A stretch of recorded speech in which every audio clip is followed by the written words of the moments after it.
Bonjour! Les soldes, c'est le moment pour vous, amis pauvres, d'aller vous piétiner les uns les autres en espérant pouvoir dépenser ce qui vous reste pour acheter ce dont les plus riches n'ont pas voulu.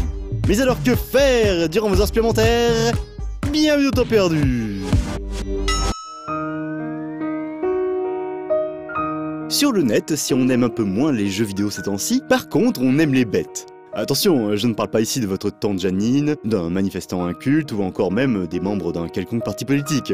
Non, je parle ici des vraies bêtes, celles qu'on en a 30 millions de copines. Il suffit d'ouvrir une quelconque plateforme de vidéo en ligne, ou d'allumer la télé sur une chaîne qui a la flemme de faire ses propres programmes, pour s'en rendre compte.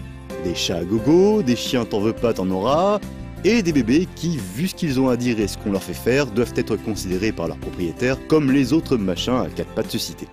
Et même dans les jeux vidéo de le web, on aime les bêtes. Prenez par exemple Take a Walk. Et bien là, les développeurs, ils aiment les piafs.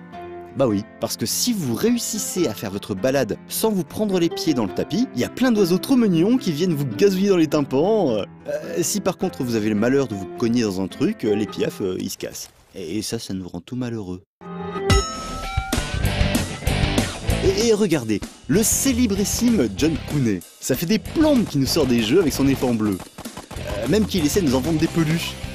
Cette fois, son grand mammifère nauséeux doit attaquer un train.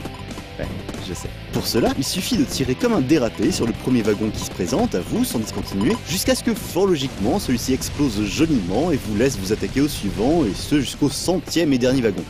Pour rajouter un peu de bonheur à tout ça, vous pouvez ramasser des armes et des armures pour customiser votre grosse bestiole, et surtout vous aurez à éviter les tirs des nombreuses tourelles défensives qui ne manqueront pas de venir vous pourrir la vie. En tout cas, c'est bien la preuve qu'à défaut d'être au top de la chaîne alimentaire dans la vraie vie, l'animal règne sur le web. Ah bah oui, parce que les lapins par exemple, c'est kawaii, mais ils ont quand même plus de chances de finir dans mon assiette que moi dans la leur. Et malgré ça, paf, pas manqué, ils sont sur le net. Ainsi dans Mushbits, vous devez diriger deux lapinous, un bleu et un rose, comme dans la vraie life, pour qu'ils puissent manger des champignons, eux aussi bleus et roses, ce qui va de soi, ou sans dire, ou n'importe quelle autre expression qui ne va pas tant que ça de soi, voire même sans dire. Mais elles sont bien embêtées les petites bêtes justement, parce que la rose ne peut marcher que sur des dalles de même couleur et la bleue pareil. Et en plus, lorsqu'elle marche sur une dalle, celle-ci passe au rose ou au bleu. Voilà. C'est bien, ça casse la tête mais c'est bien.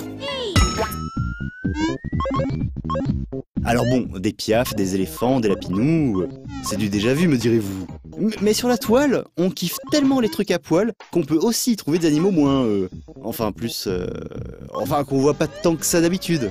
Comme les lamas. D'ailleurs, on les voit tellement pas souvent que moi je croyais bêtement qu'à part cracher sur les gens, ils faisaient pas grand chose d'autre les lamas. Mais là c'est super! Grâce à l'amour des bêtes de l'internet, j'ai découvert qu'en fait ils pouvaient inverser la gravité, balancer des lasers avec leurs yeux qui font peur, et même faire des doubles sauts que je me suis toujours demandé comment c'était possible. Alors du coup, respect les lamas.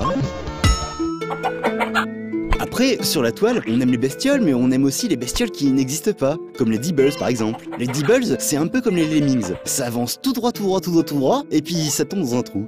Alors pour qu'ils ne tombent pas dans un trou, et surtout pour que leur roi puisse manger un pain au chocolat, tranquille, pépère, sans se faire emmerder, eh ben on doit en sacrifier quelques-uns, comme dans la vraie vie aussi.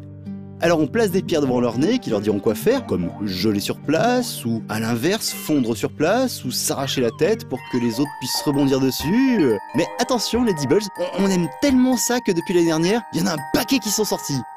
Du coup, même si indépendamment on n'y perd pas tant de temps que ça, là, tout confondu, c'est la fête à la chocolatino-phagie et à la chronophagie. Ce qui tombe quand même super bien, vu qu'il faudrait tout de même ne pas oublier que... Pour gagner plus, jouer plus.